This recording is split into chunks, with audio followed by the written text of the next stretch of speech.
is Saraswati Rajput here, and we are studying the levels of management. Top level and middle level management we have already done in the previous videos. In this video we are going to study the lower level of the management, or the last level of the management. This level is also known as operational level, supervisory level, or lower level. Obviously it is known as, it is called the lower level management. But lower level management जो होता है ना, सबसे नीचे वाला management होता है ना, this is the lowest level. तो इनकी जो अथॉरिटी और इनकी जो रिस्पॉन्सिबिलिटी होती है वो टॉप लेवल मैनेजमेंट से और मिडिल लेवल मैनेजमेंट से कम होती है. इनके पास जो अथॉरिटी है ना, राइट टू कमांड वगैरह, वो कह सकते हैं कम है.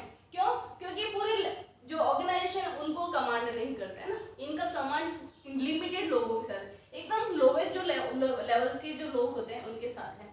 तो authority of this level is really less. अब इसके अंदर कौन कौन से लोग होते हैं? सुपरिंटेंडेंट है, सुपरवाइजर है, फोरमैन है, सब डिपार्टमेंट एग्जीक्यूटिव है, क्लर्क एक्सेट्रा, ये सब के सब इस लेवल में आते हैं. ये जो लेवल ऑफ मैनेजर्स होते हैं, इनकी वर्क पे, इनकी एफिशिएंसी पे ही पूरा ऑर्गेनाइजेशन टिका है. टॉप लेवल ने प्लान्स एंड पॉलिसीज बनाई, बहुत अच्छी बनाई, वेरी गुड. मिडिल लेवल ने प्लान्स एंड पॉलिसीज बनाई, बहुत अच्छी बनाई. लेकिन उन प्लान्स एंड पॉलिसीज में एक्चुअली जो वर्क करने वाला है वो ये लेवल है ना. ये जो प्लान्स एंड पॉलिसीज को एक्चुअली में इंप्लीमेंट करवाना, उसको एग्जीक्यूट करना, उससे सबसे बेस्ट आउटकम्स निकालना, ये इस लेवल का मैनेजमेंट है. The responsibility of this management is really high because the efficiency of this management means the efficiency of the organization. They actually deals with the actual workforce. जो actual workforce है, जो इन plans and policies पे work करने वाली है, उस जो workforce को है उनको हैंडल करने का काम इनका है. ओके, सो इस लेवल का जो काम है उस पे डिपेंड करता है ऑर्गेनाइजेशन का future. Now, the authority is limited. The quality and quantity of output depend on these managers. They are responsible for discipline among the workers. Workers के बीच में डिसिप्लिन मेंटेन करके रखना भी इसी लेवल का काम है. अब इनके जो मेन फंक्शंस है वो बता देती हूँ मैं आपको. Representing the problems or grievances of workers before the middle level of management. देखो, हमने अभी तक क्या पढ़ा? Top level, middle level and lower level. ठीक है, ये और ये. अब देखो, मैनेजमेंट के अंदर क्या होती है? हायरार्की होती है ना. टॉप लेवल, फिर आता है मिडिल लेवल, फिर आता है लोअर लेवल. अब ये मैनेजमेंट है, ये सिर्फ मैनेजमेंट है, समझे? जो वर्कर्स है, एम्प्लॉइज वगैरह है, वो अलग कैटेगरी है, वो अलग है. We are talking about the management only. अब जो एक्चुअल वर्क फोर्स है, एक्चुअल जो लेबरर्स है, उनको अगर कभी कोई प्रॉब्लम्स होती है, उनको अगर कोई तकलीफ है, ग्रीवेंसेस है, तो वो ग्रीवेंसेस किसको देंगे? अपने मैनेजर्स को. ये जो लोग हैं इनको अपनी प्रॉब्लम्स बताएंगे, इनको अपनी ग्रीवेंसेस बताएंगे, और ये ग्रीवेंसेस किसके पास लेकर जाएंगे? मिडिल लेवल मैनेजमेंट के अंदर. अब देखो, हायरार्की है, इस वजह से ये जो लेवल है इस लेवल से डायरेक्टली बात नहीं कर सकता है, और ये जो वर्कर्स हैं वो डायरेक्टली मिडिल लेवल या लोअर लेवल, टॉप लेवल से बात नहीं कर सकते हैं. तो वर्कर्स जाते हैं लोअर लेवल के पास, और लोअर लेवल जो है मिडिल लेवल के पास प्रॉब्लम्स लेकर जाता है. ठीक है. Now, maintaining good working conditions and developing healthy relations between superior and subordinate. Superior जो ऑफिसर है, सबऑर्डिनेट जो उसके नीचे काम करने वाला बंदा है ना, तो उनके बीच में अच्छे रिलेशंस बनाना भी बहुत जरूरी है.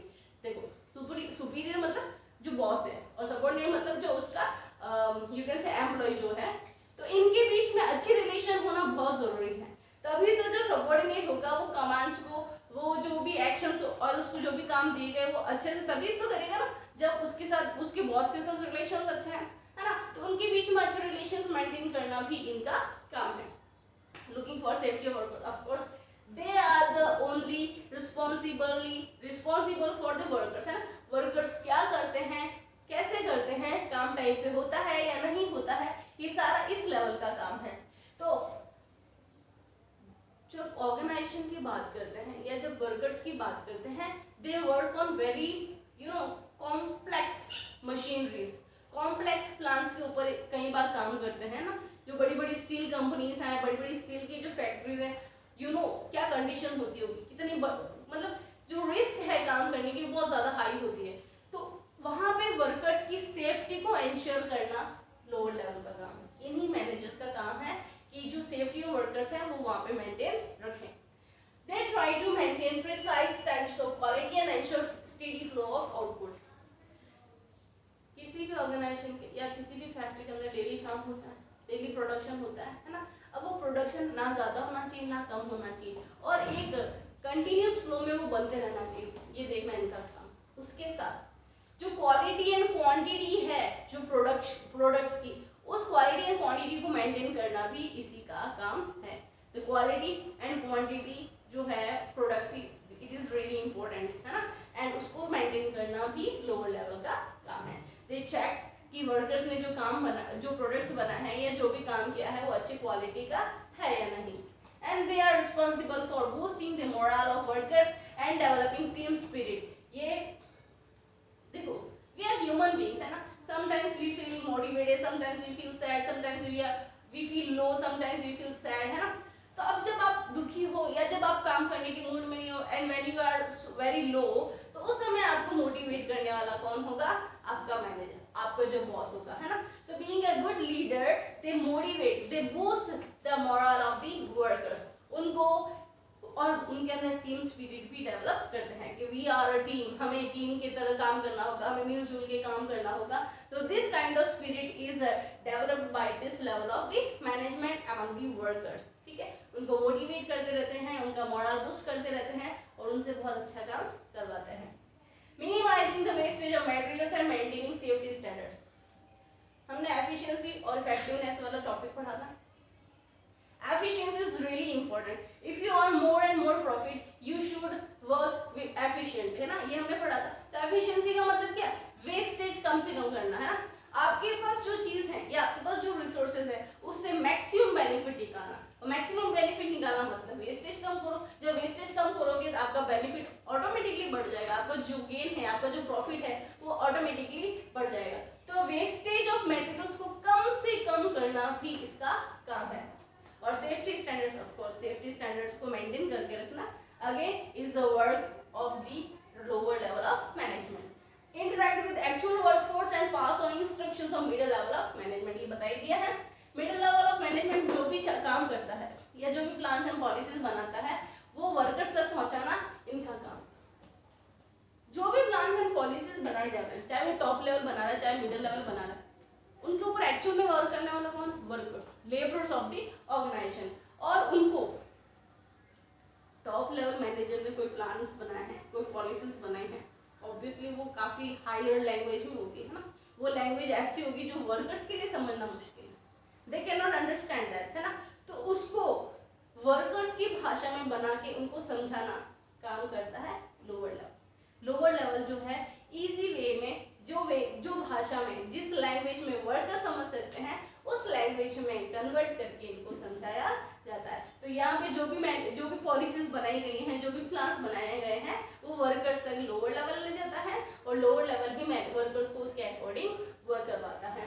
तो लोअर लेवल का वर्क बहुत ज़्यादा ज़रूरी है और एक्चुअल में इनके हार्ड वर्क पे, इनकी लॉयल्टी पे, इनकी कमिटमेंट पे ही ऑर्गेनाइजेशन का प्रोडक्शन, ऑर्गेनाइजेशन का जो यू कैन से जो ऑब्जेक्ट है, जो गोल्स है, वो डिपेंड करता है।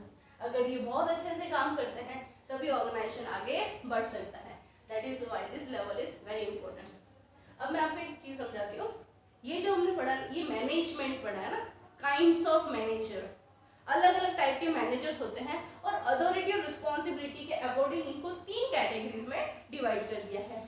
टॉप लेवल, मिडिल लेवल है, लोअर। इसके अलावा भी ऑर्गेनाइजेशन के अंदर एम्प्लॉइज होते हैं, वर्कर्स होते हैं, but we are talking about the managers, management के बारे में बात कर रहे हैं। और 3 लेवल के जो हैं वो मैनेजमेंट होते हैं, टॉप लेवल, मिडिल लेवल है, लोअर लेवल। अब केस स्टडी आती है तब आप कैसे सॉल्व करोगे? बहुत सीधी सी बात है। टॉप लेवल मैनेजर्स में कौन कौन से आते हैं वो आपको नाम याद करना, और वो इजी भी जब आप पढ़ोगे। जब ऑर्गेनाइजेशन एज अ होल का कोई ओनर है या कोई ऑफिसर है ना, जैसे चेयरमैन ऑफ द ऑर्गेनाइजेशन है ना, प्रेसिडेंट ऑफ द ऑर्गेनाइजेशन, वो आ जाएगा टॉप लेवल में है ना। अब आपको फिर देखना है कि जिस बंदे का उस केस स्टडी में नाम दिया गया ना, जिस पोस्ट का नाम दिया गया, क्या वो पोस्ट डायरेक्ट वर्कर्स के साथ लिंक्ड है, क्या वो डायरेक्ट वर्कर्स के साथ डील कर रही है, तो वो लोअर लेवल में आ जाएगा। और जो बचे हुए हैं वो किस में आएंगे? Middle level management. ये आपको ध्यान रखना है। जैसे डिपार्टमेंट का हेड हो गया है ना, प्लांट का हेड हो गया है ना, they are not dealing with the actual workforce, समझ में, they are not dealing with the actual workforce, तो वो मिडिल लेवल में आएंगे। Those who are dealing with the actual workforce वो आ जाएंगे लोअर लेवल ऑफ मैनेजमेंट में।